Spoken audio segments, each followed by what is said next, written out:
Olá pessoal, tudo bem?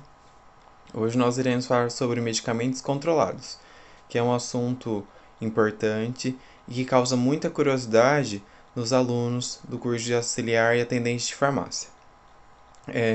Quando nós falamos sobre medicamentos controlados, nós ligamos eles muito ao tipo de receituário, tá? Que eles vão se encontrar na hora de a gente efetuar uma venda. Existem três tipos de receituário, tá? Tem o receituário azul, o amarelo e o branco. Entre esses medicamentos que vão ser prescritos nesse tipo de receituário, existem os tipos de lista, que eles também vão estar inseridos, tá? É um assunto um pouco complicado, mas a gente vai se estendendo o assunto para a gente poder entender melhor, tá? Cada medicação vai se encontrar numa lista que está descrita na portaria 344. Cada medicamento psicotrópico ele vai estar inserido nesse tipo de grupo. E com isso, quem vai regulamentar e vai inserir ou vai retirar substâncias novas nessas listas vai ser a Anvisa. Cada classe de medicação vai pertencer a uma lista, tá? E dentro dessa lista, cada medicamento vai ter que pertencer a uma notificação e a uma receita, tá? Vou dar um exemplo fácil aqui. Retinóico como, por exemplo, o Roacutan. Ele vai estar numa receita C2, tá? Junto dele vai ter que ter um termo de consentimento do paciente.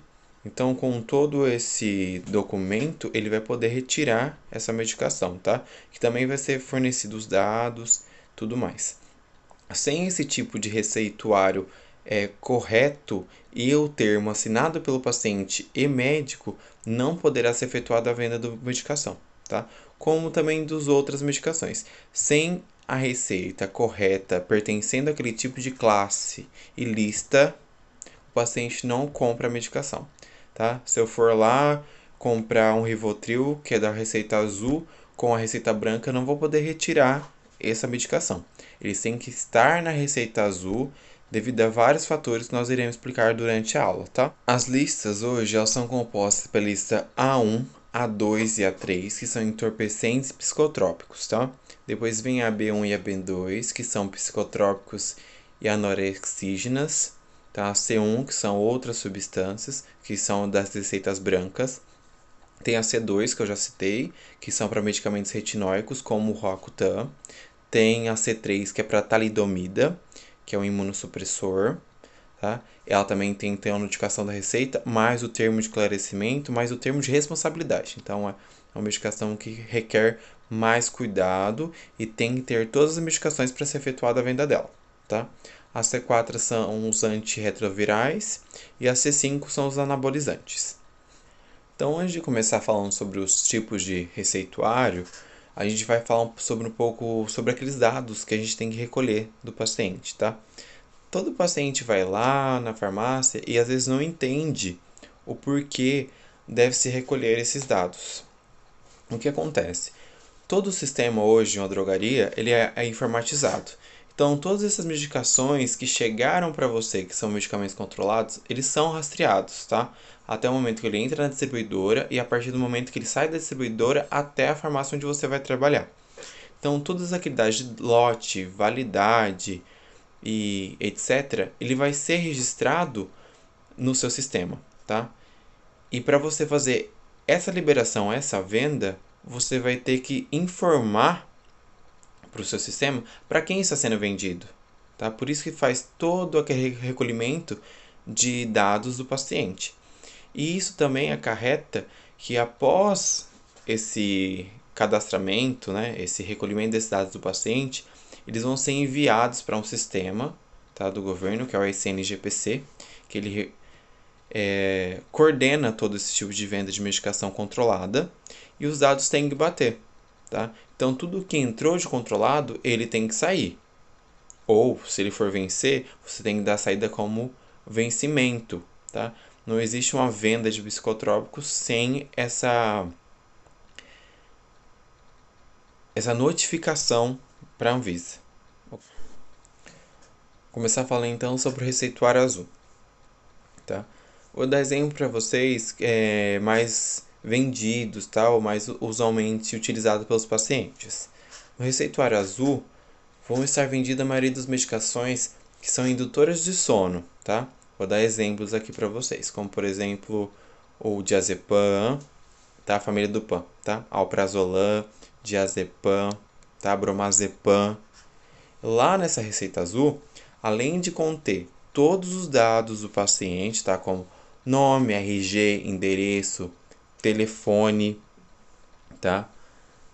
O órgão emissor desse RG, você também deve colocar, tá?